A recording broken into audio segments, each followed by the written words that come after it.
Hello friends, स्वागत है आप सभी का आपके अपने यूट्यूब चैनल लर्निंग अड्डा 21 में। और साथियों, मैं हूं संजय सिंह यादव। और आज इस वीडियो में जो हम लोग डिस्कस करने वाले हैं वो प्रमुख धातुएं तथा उनका गुणधर्म एवं उनके जो है उपयोग से संबंधित जो भी प्रतियोगी परीक्षाओं में बार बार क्वेश्चन आपसे पूछे गए हैं, उन्हीं क्वेश्चन के ऊपर इस वीडियो में हम लोग डिस्कस करने वाले हैं साथियों।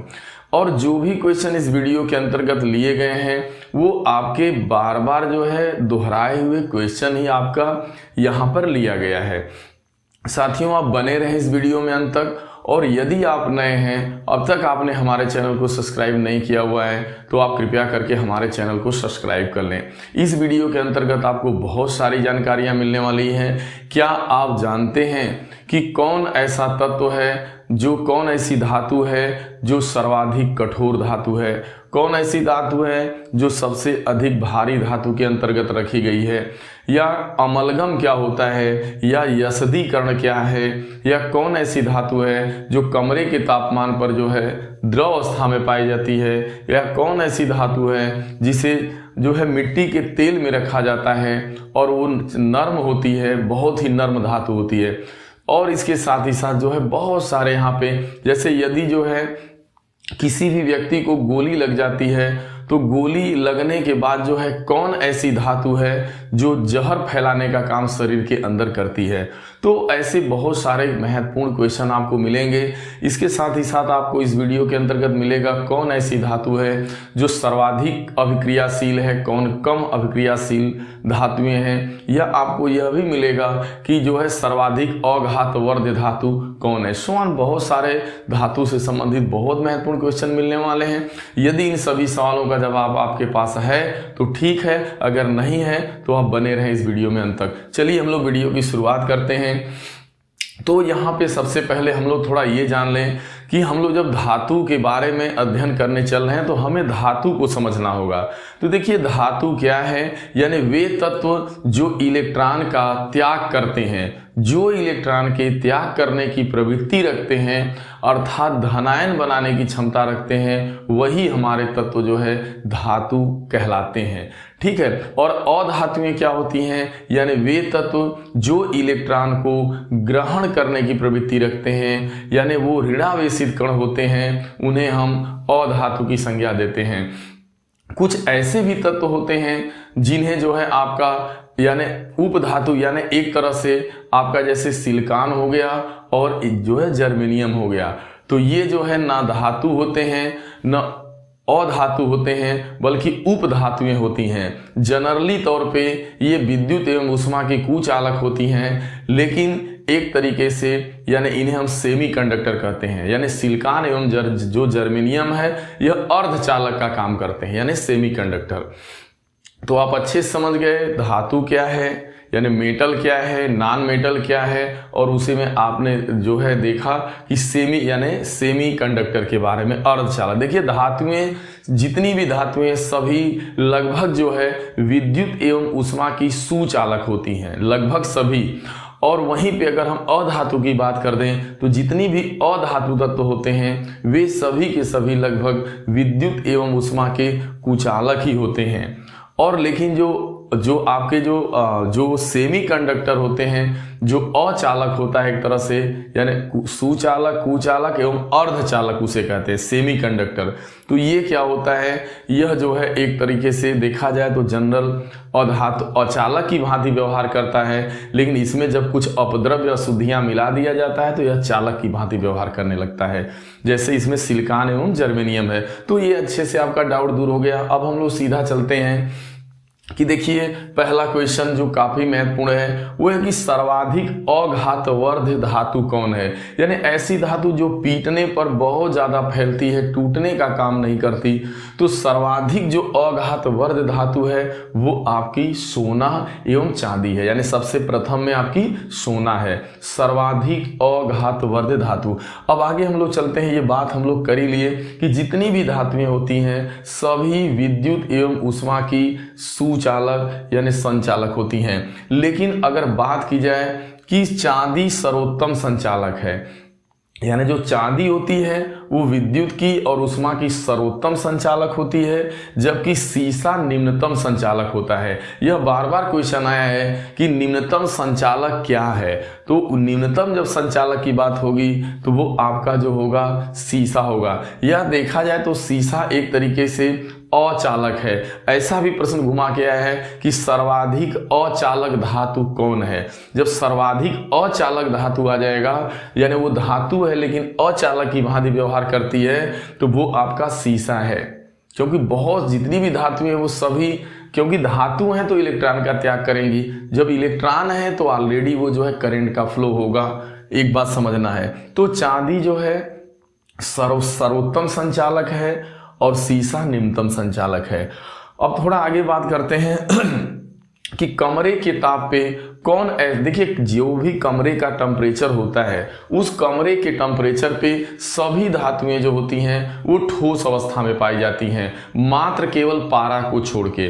पारा एक ऐसी धातु है जो कमरे के ताप पे द्रव अवस्था में पाई जाती है, यानी पारा जो होता है यह द्रव अवस्था के रूप में पाया जाता है। बाकी सभी धातुएं कमरे के ताप पे ठोस होती हैं।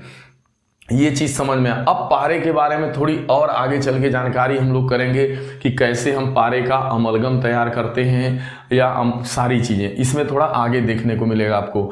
अब देखिए टंगस्टन, जो टंगस्टन होता है, यह टंगस्टन जो धातु है इसका क्वथनांक एवं गलनांक दोनों उच्च होता है।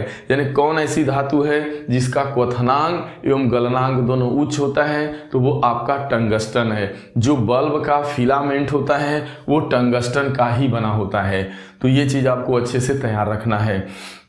देखिए जितनी भी धातुएं हैं अगर वो ऑक्सीजन के साथ क्रिया करेंगी तो ऑक्साइड बनाती हैं, और जो ऑक्साइड होता है, धातु का जो ऑक्साइड होता है उसकी प्रवृत्ति क्या होती है, उसकी प्रवृत्ति आपकी क्षारीय होती है। यानी धातुओं की प्रवृत्ति क्षारीय होती है, ना कि अम्लीय। ये अच्छे से आपको समझ लेना है। अधिकांशतः धातुओं की क्षारीय प्रवृत्ति की होती हैं। अब देखिए धातु यदि अम्ल के साथ क्रिया करे, अगर धातु है वो अम्ल के साथ क्रिया करेगी तो हाइड्रोजन देती है। अगर धातु की क्रिया आप किसी अम्ल के साथ करा दिए तो क्या देगी, हाइड्रोजन गैस देने का काम करती है। अब आगे बहुत मोस्ट इंपॉर्टेंट क्वेश्चन लगता है, वो है कि सर्वाधिक अभिक्रियाशील धातु कौन है, यानी कौन ऐसी धातु है जो सर्वाधिक एक्टिव है, सर्वाधिक सक्रिय धातु है। तो देखिए सर्वाधिक सक्रिय धातु आपकी पोटेशियम है, उसके बाद आपका सोडियम है, कैल्शियम है। तो आपका सोडियम भी रहेगा, सोडियम, पोटेशियम, कैल्शियम। लेकिन सर्वाधिक की जब बात की जाएगी कि सर्वाधिक अभिक्रियाशील धातु कौन है, तो वो आपका पोटेशियम होगा। ये अच्छे से आपको तैयार होना चाहिए। आगे कम अभिक्रियाशील धातु की अगर बात की जाए तो जो सबसे कम अभिक्रियाशील धातु होगी वो आपकी सोना है, यानी सोना, चांदी, पारा, कापर, प्लेटिनम। ये ऐसी धातुएं हैं जो कम क्रियाशील हैं, एक तरह से निष्क्रिय हैं, अन्य तत्वों के साथ ज्यादा क्रिया नहीं करती। तो कम सक्रिय, कम अभिक्रियाशील सोना, ज्यादा अभिक्रियाशील आपका पोटेशियम।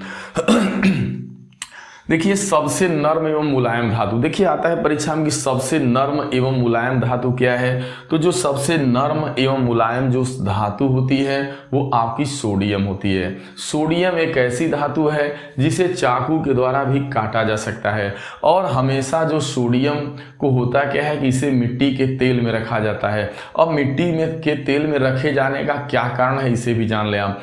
मिट्टी के तेल में इसलिए रखा जाता है कि यह वायुमंडल की कार्बन डाइऑक्साइड के साथ क्रिया करके सोडियम कार्बोनेट बना देती है, और सोडियम कार्बोनेट जब बन जाता है तो सोडियम कार्बोनेट का रूप लेके ये उड़ जाती है, यानी ये वायुमंडल में मिलने का काम करती है, यानी एक तरह से ऊर्ध्वपातन पदार्थ का काम करती है। जैसे कपूर है, यदि इसे धूप में खुला छोड़ दिया जाए तो ये धीरे धीरे जो है क्या करता है, उड़ जाता है।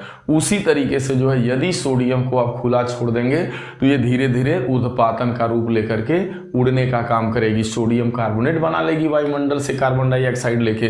तो इसीलिए इसे मिट्टी के तेल में रखते हैं। मिट्टी के तेल में रखने से CO2 का प्रभाव नहीं पड़ता।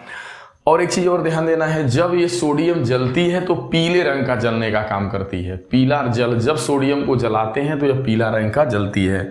अब देखिए सोडियम का जो लैंप होता है, उस सोडियम के लैंप में किस धातु का प्रयोग किया जाता है? तो आपको अच्छे से पता होना चाहिए कि सोडियम के लैंप में सोडियम का प्रयोग किया जाता है। आगे बढ़ते हैं, क्लोरोफिल में पाए जाने वाला प्रमुख तत्व क्या है? तो जो क्लोरोफिल होता है, आपको पता है कि पेड़ पौधों की पत्तियां हरी होती हैं, क्लोरोफिल की वजह से होती हैं। तो क्लोरोफिल में जो पाए जाने वाला तत्व है वह आपका है मैग्नीशियम। अच्छे से आपको पता होना चाहिए। आगे है, एक चीज है कि अगर एक स्वस्थ व्यक्ति है तो अगर एक कोई स्वस्थ व्यक्ति है तो उसके शरीर में जो है कितने ग्राम मैग्नीशियम की आवश्यकता होती है? तो 25 मिलीग्राम मैग्नीशियम एक स्वस्थ व्यक्ति के बॉडी में होना चाहिए। और आपको पता चल गया कि क्लोरोफिल में पाए जाने वाला जो आवश्यक तत्व है वो आपका मैग्नीशियम है। दूध में पाए जाने वाला जो प्रमुख तत्व है वो कौन है? आपका कैल्शियम है। दूध में क्या पाया जाता है? आपका कैल्शियम। लेकिन एक क्वेश्चन है कि आजकल सड़क की रोशनी में पीले लैंप बहुतायत प्रयोग में लाए जा रहे हैं। तो जो पीला लैंप प्रयोग में लाया जाता है, इन लैंपों में किस धातु का, जो पीले रंग का लैंप प्रयोग में लाया जाता है, जब रात में जब गाड़ियां चलती हैं तो वो चमकने का काम करता है। तो जो उसके अंदर जलता है, जो चमकने का काम करता है पीले रंग का, वो कौन सी धातु होती है?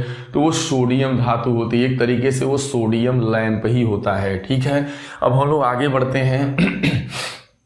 एक वयस्क व्यक्ति के शरीर में जो है कितना ग्राम कैल्शियम होता है? तो एक अगर स्वस्थ व्यक्ति है तो उसके शरीर में लगभग 1200 ग्राम जो है कैल्शियम की जरूरत पड़ती है।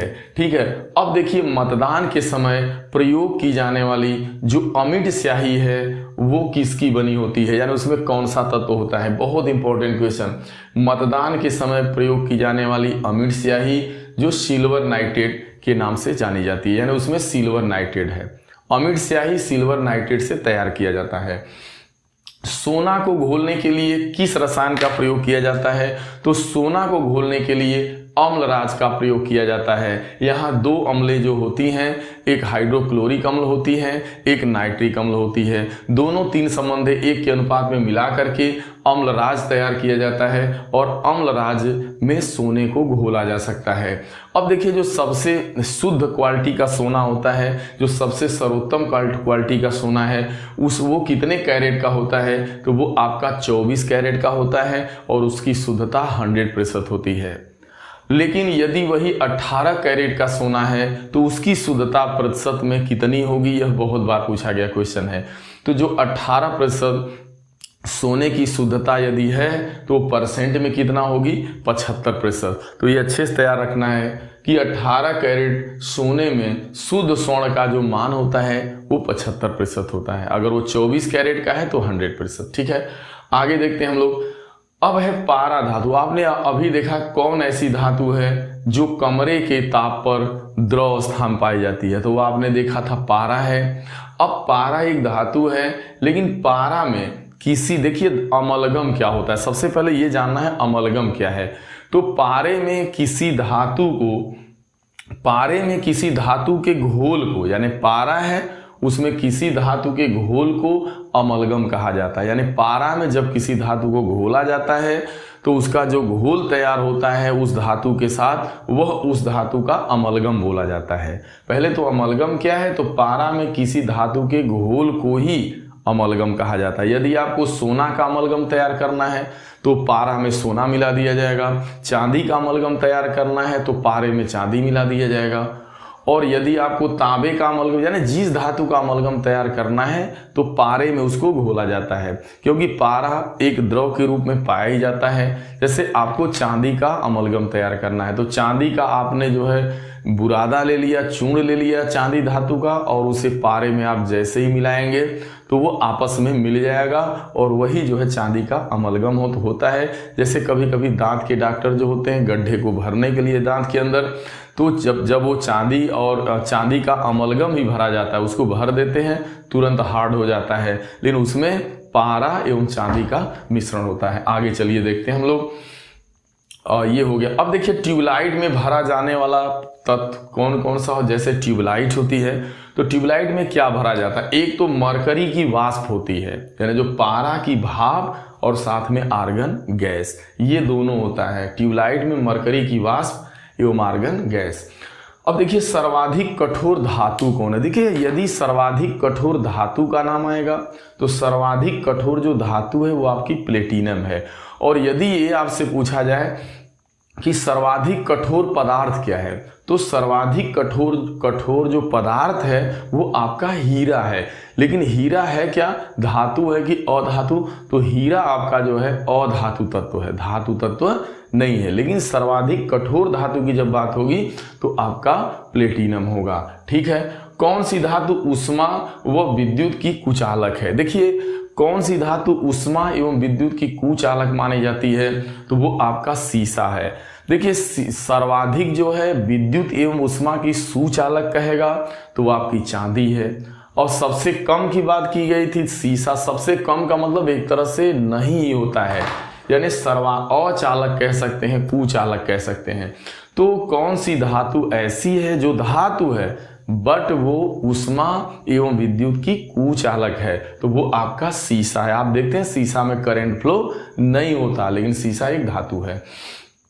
पारा के अयस्क का नाम पूछा गया है परीक्षा में, तो पारा के अयस्क का नाम सीने बार होता है। सीने बार याद रखना है। पारा का उपयोग कहाँ पे होता है? देखिए जो पारा है उसका उपयोग वायु दाब मापी यंत्र, जिसके द्वारा वायुमंडलीय दाब मापा जाता है, और एक ताप मापी यंत्र, यानी वायु दाब मापी यंत्र एवं ताप मापी यंत्रों में जो है संकेतक के रूप में इसका प्रयोग किया जाता है। इन दोनों में जैसे टेम्परेचर है यानी ताप मापी यंत्र है, तो वहां भी संकेतक के रूप में इसी का प्रयोग किया जाता है।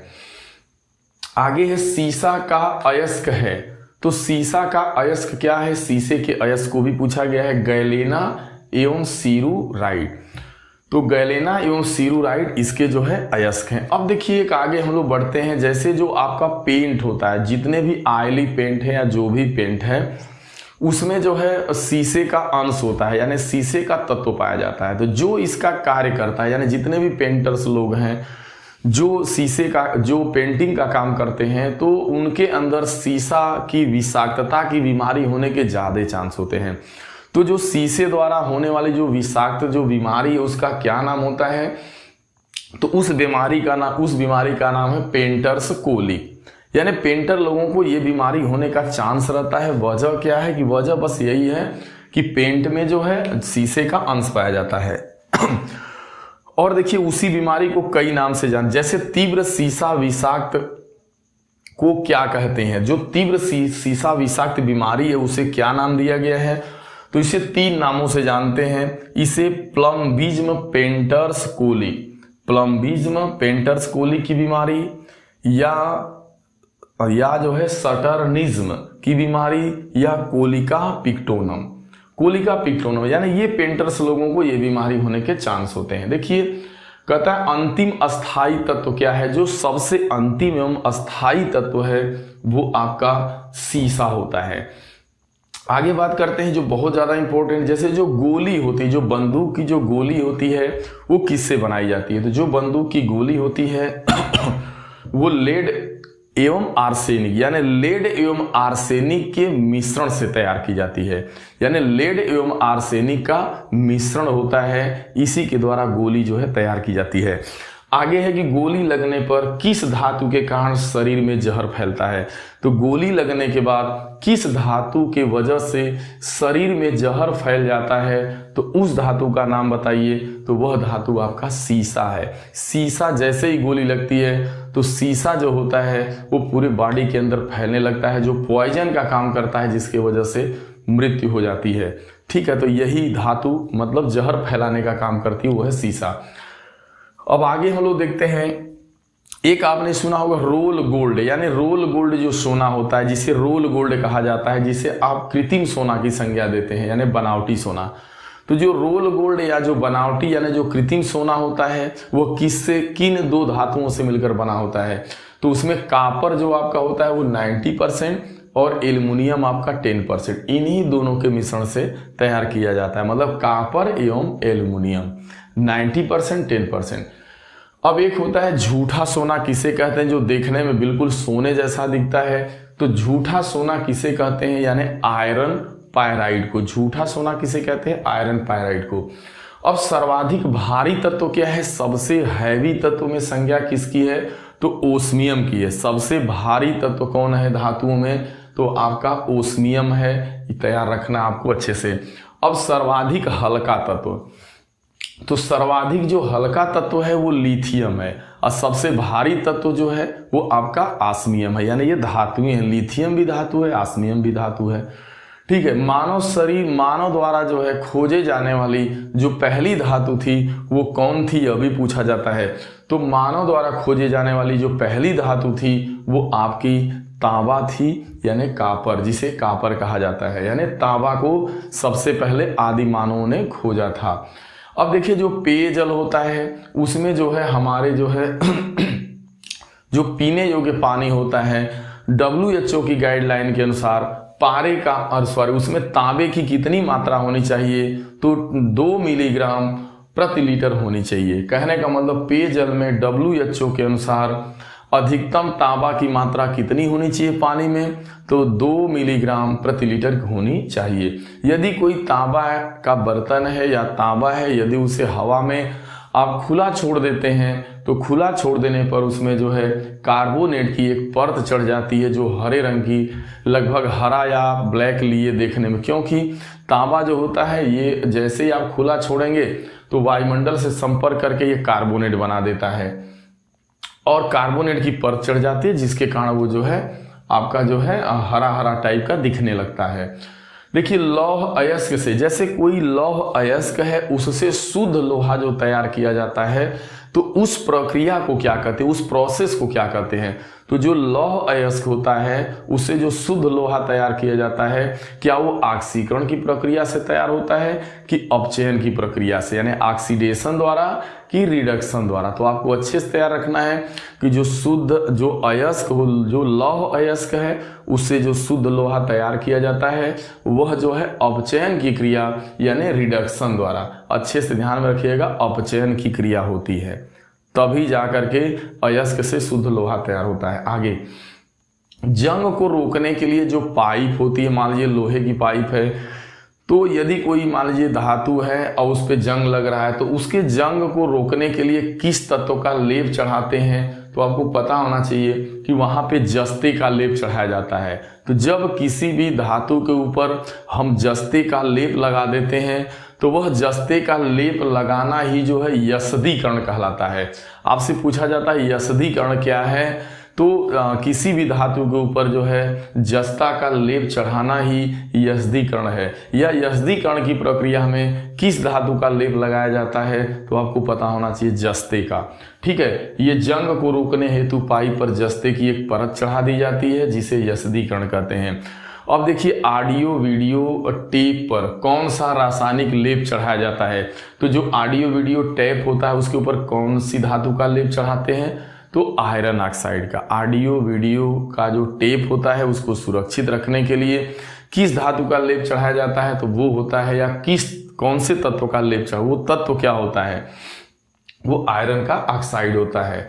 अब देखिए लोहे में जंग लगने का कारण क्या है? कि लोहे में जो जंग लगता है वो वायुमंडल में उपस्थित ऑक्सीजन के कारण, वायुमंडल में उपस्थित ऑक्सीजन के कारण जो है नमी बना लेता है, और नमी बनाने के बाद जो है लोहे में जंग लग जाती है। और लोहे में जब नमी पाता है तो लोहा में जंग लगना शुरू हो जाता है। अगर उस जंग को कम करना है तो आपको जस्ते का लेप चढ़ा दीजिए, यानी यस्दीकरण कर देने से वो जो है जंग आपका समाप्त हो जाएगा। और लोहे का जंग लगना कौन क्रिया है? वो भौतिक क्रिया मानी जाती है कि रासायनिक? तो आपको अच्छे से पता होना चाहिए कि लोहे में जंग का लगना आपकी एक जो है रासायनिक क्रिया है, ना कि भौतिक क्रिया है। ठीक है, अब आगे है लोहे का शुद्धतम रूप क्या होता है? तो जो लोहे का सबसे शुद्धतम रूप होता है वो आपका पीटवा लोहा होता है, ये आपको ध्यान में रखना है। अब ये चीज क्लियर हो गया।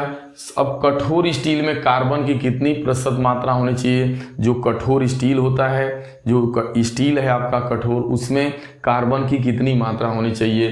तो 0.5 से लेके 1.5% तक।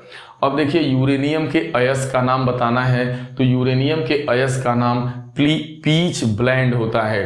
पीच ब्लेंड के नाम से जाना जाता है यूरेनियम। यूरेनियम आपको पता है कि यह एक रेडियो एक्टिव तत्व है और यूरेनियम धातु का प्रयोग जो है, जो जितने भी रेडियो एक्टिव तत्व हैं, या यूरेनियम हो गया, थोरियम हो गया, इन दोनों धातुओं का प्रयोग जो है एक तरह से परमाणु भट्ठी में किया जाता है, यानी जो है ऊर्जा को तैयार करने के लिए, यानी विद्युत ऊर्जा तैयार करने के लिए। और दूसरा इसका जो है परमाणु बम बनाने में भी उपयोग किया जाता है। ये चीज़ ध्यान में रखना। देखिए यूरेनियम का भारत में सबसे ज़्यादा भंडार कहाँ है, किस राज्य में है? तो यूरेनियम का सर्वाधिक भंडार आपका झारखंड में है। और एल्युमिनियम के अयस्क का नाम बताइए। तो एल्युमिनियम का जो एक प्रमुख अयस्क है उसका नाम बॉक्साइड है, यह भी आपसे बार बार पूछा जाता है। उसके अलावा कोरंडम एवं एल्यूनाइड तो है ही, लेकिन एल्युमिनियम के प्रमुख अयस्क का नाम बॉक्साइड। जैसे लोहे का प्रमुख अयस्क आपका हेमेटाइड है, मैग्नेटाइड है, इस टाइप के। लेकिन सबसे शुद्ध क्वालिटी का जो लोहा होता है वो आपका पिटवा लोहा होता है। ये चीज़ आपको अच्छे से ध्यान में रखना है। साथियों, ये वीडियो आपको कैसा लगा? यदि ये वीडियो आपको अच्छा लगा हो तो इसे ज़्यादा से ज़्यादा आप जो है शेयर करें अपने लोगों के बीच, और चैनल को लाइक एवं सब्सक्राइब करना ना भूलिए। मिलते हैं नेक्स्ट वीडियो में, तब तक के लिए आप सभी को धन्यवाद।